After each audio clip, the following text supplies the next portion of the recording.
sa nating bahay? Sobrang ganda Daddy Frankie. Saka masaya ako at makakabayan ng kapatid ko. Ang ganda nga ng ginawa mo. Maganda. Pati yung pintura. Ha? Pati yung pintura. Pati yung pintura. Pati yung mga tile. Talagang piling-pili. Pinag-aralan, pinag-isipan talaga yan yung magbabagay, no? Dito ka, Kuya JJ. Halika, tayo ka dito. Diyan ka lang, Nanay Ansing. Dito ba? Dito ka, Kuya JJ. Diba?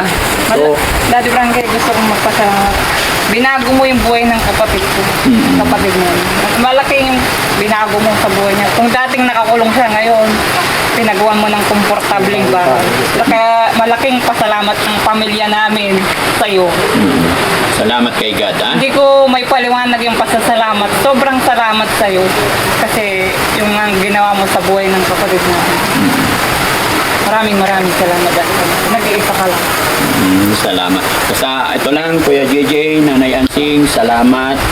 Kasi ano't ano man yung mga nagiging usapin natin nakaraan, ngayon nagiging unti-unti na nagiging okay na. Sana wala na tayong magiging problema. Sana lalo na't nandito pa kami na hindi pa totally tapos yung bahay. Gusto kong magkaroon ng bendisyon sa pagpapagawa ng bahay na to. Sana please, ayaw ko nang magkaroon ng problema o aberya. Ano man yung mga hindi na pagkakaunawaan, Kuya JJ and Nanay Ansing, forgive na natin, no? Dahil kayo lang po dalawa ang makakatulong kay Kuya Oliver. Kaya nga po, ni isa sa inyo wala akong pinili, wala akong pinanigan, wala akong pinapaboran. Kumbaga, nasa gitna ako sa inyo laging dalawa.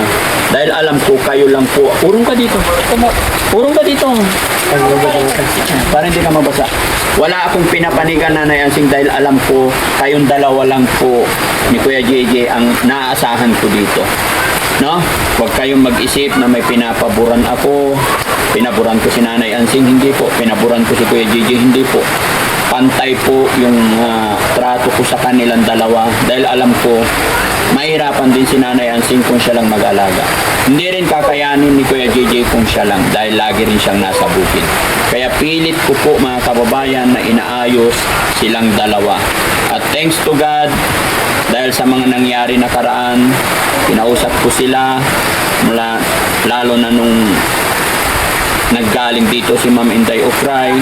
Kinausap ko si Nanay Ansing, kinausap ko si Kuya JJ off-cam, at ipinaliwanag ko talaga, in-explain ko talaga kung ano ang mangyayari kung hindi sila mag-ayos.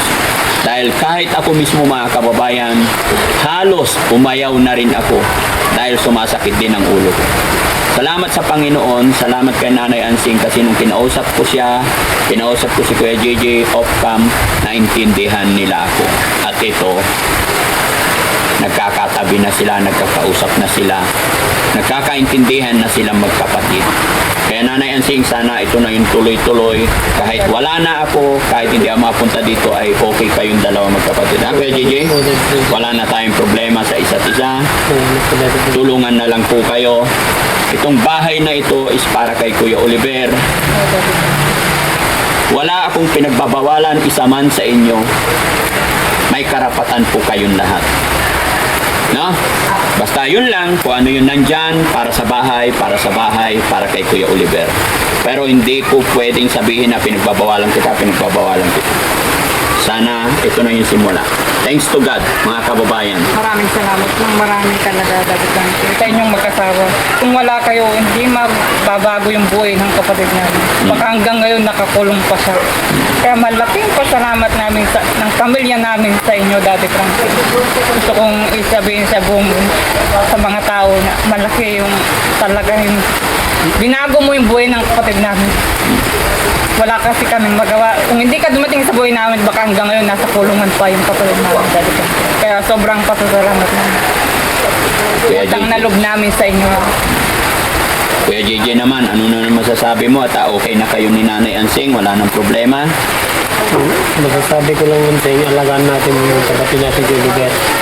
Kung sino man yung sa atin, itutok natin sa kanya yung pag-aalaga. Ginagawa ko naman yung obligasyon ko. Gagawin alagaan siya, gusto ko siyang mapabuti. Kagaya ng mga anak ko, gusto kong lumaki yung mga anak ko na maging mabuti. Ganon din yung kapatid natin. Gusto ko siyang mapabuting landas na ayaw ko na siyang maligaw ng landa. Kaya gagawin ko rin kung ano yung makakaya. Tsaka ano, para ayaw ko na ng away-away, Ate Ansing. Pasensya ka na sa akin, Dad. Para pagdating ng blessing, masaya tayong lahat. Okay? So, Ate Ansing, ito isa pang pakiusap ko sa'yo, didiretsahin din kita. Siyempre, maraming mga nagagalit na viewers natin. Hindi naman lahat. Yung iba naintindihan ka, yung iba hindi. May gusto ka bang sabihin para mawala na yung galit nila sa'yo? Pasensya na po kayo kung nagagalit kayo sa akin. Sana kahit galit kayo sa akin, suportahan niyo pa rin si Daddy Frankie kasi siya ang tumutulong sa amin. Patawarin niyo ako kung nagkamali na naman ako. Sana wag kayong magsawang umintindi sa akin. Pagpasensya nyo na talaga, patawad, pasensya, lahat na, sorry na. Yes. Ano man yung mga inasal ko na naman na mali. Hindi ako perfectong tao. Naamin ko yung mga kamali ko. Sana wag kayong magsawang umintindi sa akin kung ano man yung mga pagkakamali ko. Yun ang pinakamaganda, Nanay Ansing, yung tumatanggap tayo ng pagkakamali, yung humihingi tayo ng sorry sa ating mga kababayan, dahil yun po yung lagi kong panalangin dito na bago ako umalis ay magiging okay na yan. Pero thanks to God, mga kababayan, masaya ako kasi kinausap ko nga po siya ng maayos at sila rin dalawa magkapatid, kasi muntik-muntikan na rin talaga akong gumive up sa mga problema. Pero nung in-explain ko sa kanilang dalawa, nagsabi sila sa akin na aayusin na lang daw nila para sa kanilang kapatid. Salamat sa Panginoon. Ganun lang, Ate Ansing. Kung alam natin nagkamali tayo, humingi tayo ng sorry. Walang masama humingi ng sorry, no? Sabi nga nila, kung si God nga nagpapatawad, eh, tayo pa kaya. Kaya ganun din sa inyong dalawa, no? So, ganun lang, mga kababayan. Masaya po ako, gaya na aking sinabi, dahil kung mga nakaraan ay laging nagbabangayan, naayos ko na po sila. Nangako na sila sa akin na tulong silang dalawa sa kanilang kapatid na si Kuya Oliver. Kaya sana, mga kababayan, kung ano man pagkulang namin ng aking honey, ay pagpasensyaan nyo na po kami, hindi kami perfecto. Pero ako humihingi rin ng dispensa sa inyong lahat. Kung may mga minsan na hindi maganda yung biro ni Daddy Frankie, lalo na kay Nanay Ansing, hindi namin sinasadya. Pero pinakamaganda dito, naging okay na ang lahat. At sana pagpasensyaan na rin natin si Nanay Ansing. Gaya ng sinabi niya, hindi naman niya sinasadya, nagkakamali siya. Okay? Ano masasabi ni Kuya JJ? Ay, salamat po sa mga tumulong kay Kapit Oliver at kay ako at kasi ating Ansing. Salamat po sa mga tumutulong at patuloy na tumutulong at sumusuporta sa Team Daddy Frankie. Maraming salamat po. Magandang gabi po sa inyong lahat, mga kababayan, saan man kayo naroroon, Luzon, Visayas, Mindanao. Maraming salamat. Sana po hindi kayo magsawa sumuporta at samahan nyo pa rin kami hanggang sa matapos ang bahay na to, hanggang sa ipa-bless natin. Para bless na bless at happy talaga ako dahil wala nang gulo, wala nang away. No? Honey? Yes, yan. Maraming salamat po sa patuloy na sumusuporta sa Team Daddy Frankie.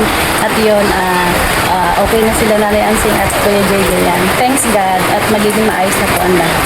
Yun lang po at yun po, mag-iingat po kayong lahat mga kawan. Maraming salamat. Shoutout po sa lahat ng mga sponsors ng Team Daddy Frankie. Mabuhay po tayo. Bye-bye. God bless.